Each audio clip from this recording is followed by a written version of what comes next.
Shalom, shalom, Shabbat Adonai, shalom. This message is for the nation of Israel, black people who are here in America. Black people, I'm your brother. I'm come to awaken the 144,000 that they might be sealed before the wrath of God is poured out upon the mystery Babylon. Today, there are over 7 million blacks that are in America. That means the tribe of Judah. There are 7 million people here in America. But only 12,000 of you are going to be saved. That means you're going to be sealed. God is going to seal you so that you can be able to live with Him as He set up His earthly kingdom, meaning the millennial reign of Christ. Now, don't get angry with me. I'm just a messenger. But all of you, all black people that are Jews are not going to make it. And only 12,000 are going to be sealed. Everyone, all the black people are not going to be sealed. I mean, it's very exciting being a Hebrew, and I thank God for it. But there's something that goes with it. You have to keep the law, and all of you are not keeping the law. Many of you will go through the Great Tribulation period, and you're going to have to go through it. You will not be sealed, but you still have to keep the law in the Great Tribulation period in order for you to make it, and it's going to be difficult. That's why you need to search the Lord wholeheartedly and do whatever you need to do to serve the Lord wholeheartedly. I mean, you're talking about you need to love the Lord and fear Him. Now is the time. If you love the Lord, you need to embrace Him with your whole heart. I mean, get those scriptures in the morning, early in the morning. I get up at 5:30 every morning. I pray, read the Bible, read the law, read the Ten Commandments. I have them at my dining room table. I have them by my nightstand when I wake up in the morning. I don't eat any bacon. I don't eat hardly any meats anymore. In the for breakfast, listen to Israel. For breakfast in the morning, I eat grits. I'm sorry, not grits. Oatmeal. I eat oatmeal. I go to Family Dollar and I buy those boxes of oatmeal and I put milk in it and I microwave it. That's my breakfast. And for lunch, I usually do some vegetables, squash, greens, and I boil them in vegetable oil, not fat or fat back. I know it's not what you're used to cooking with. A lot of you cook with lard and pork fat, pork fattenings and all that. Your taste buds are going to change because if you love the Lord, you'll get away from that cooking with all them fats and fatty foods and things like that. Read the book of Leviticus. It tells you what you're not supposed to eat and what you're supposed to eat. But abstain from sausages and bacon, ham, south meat, what other kind of meat? Hog malt, fat back, all that kind of stuff. You need to get away from all that stuff. Don't eat any more of it. Now, if you plan on being sealed 144, I can't tell you if God has sealed 144.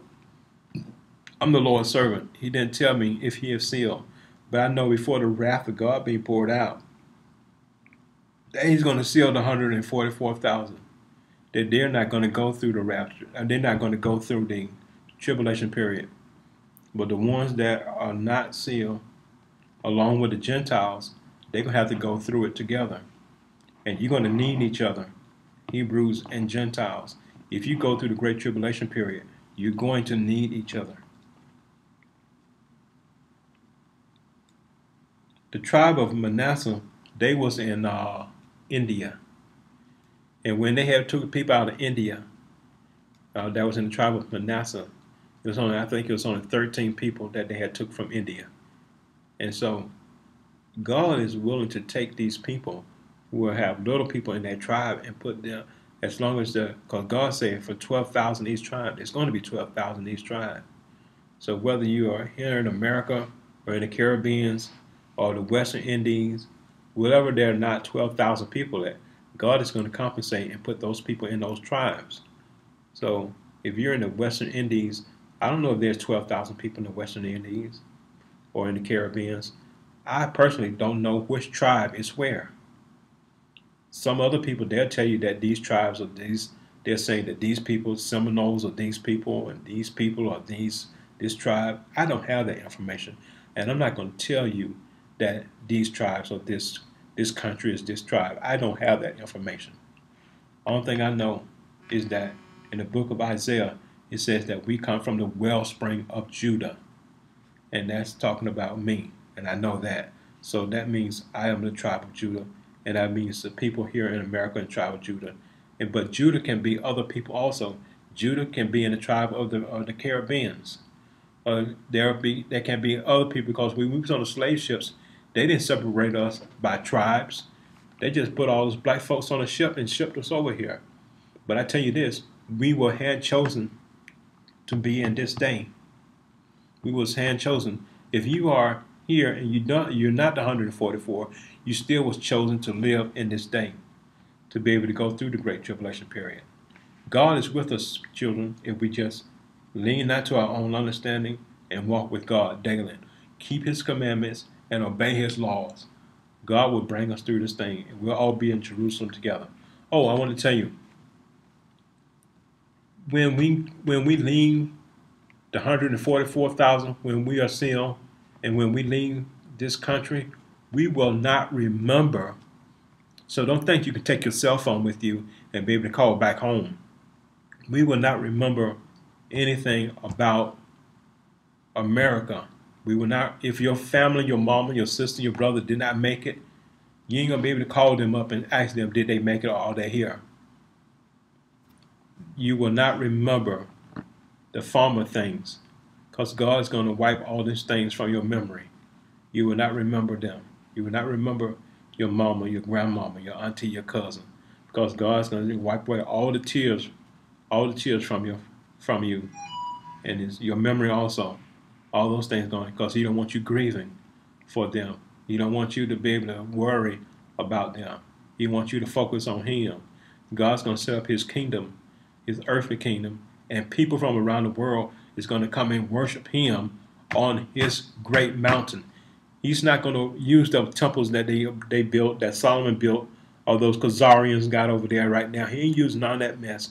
He's going to set His kingdom, His throne is going to be on top of the highest mountain in Israel.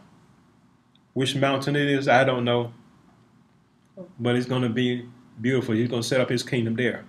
And we're going to be servicing and blessing people who come from all over the world to worship our God. We're going to be hosting. We're going to be hostess and working, building up the kingdom, that people that don't know God, that they will come to know Him and they will worship Him on that mountain. And so will we. But you got to be able to keep His laws here now. You cannot look. We're going to bigger and better things, children of God. You cannot play church. This is real now. This is real. You can't shaka my shoe and and wear my Cadillac. You can't do none of that now. This is real. This is real now. This is real. This is big boy game now. This is real. If you're a man, wear a beard. Wear your beard. It's a law. Hebrew men, you have to wear a beard. You don't walk around looking like a smooth, nice looking, handsome guy. You wear a beard because you're not in a contest, popularity contest to look good for anyone. You worship God in spirit and truth. Wear your beards. God bless you.